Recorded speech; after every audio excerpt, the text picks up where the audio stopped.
为什么妾不能变成妻，而妃却可以变成皇后呢？在我国当今社会实行的是一夫一妻制，而古代社会男人却可以三妻四妾。在这要纠正大家一个误区，这里的三妻四妾中的三和四其实都是虚指，并不是说有3个妻子、4个妾室。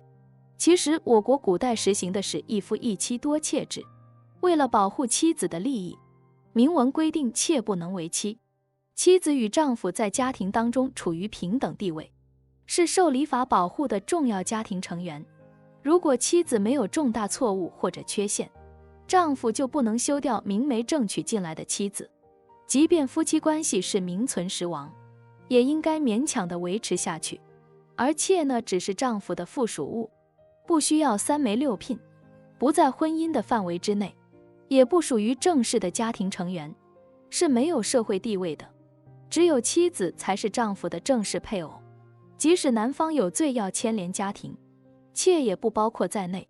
所以说在古代，妻是妻，妾是妾，小妾是几乎不可能摇身一变成为正妻的。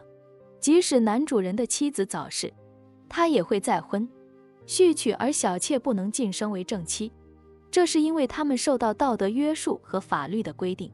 比如《大明律》里明确规定，以妻为妾者杖100，即在以妾为妻者杖90，并改正。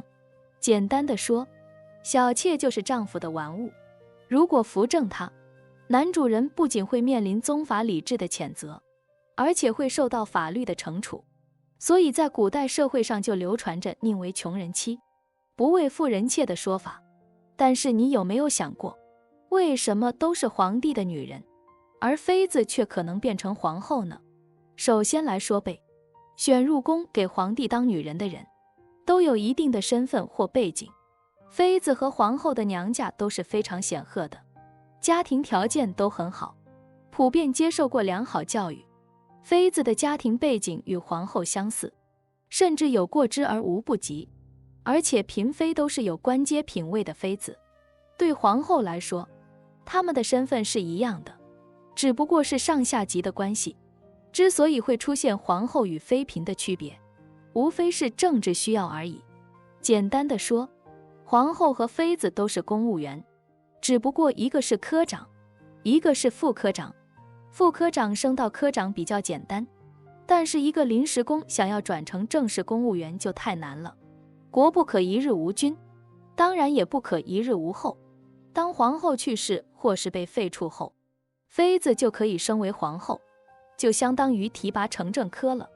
如果要求皇帝在皇后去世之后立即在全国海选皇后，这就相当于再举行一次全国公务员考试了，这会消耗大量的人力物力，有点不太现实。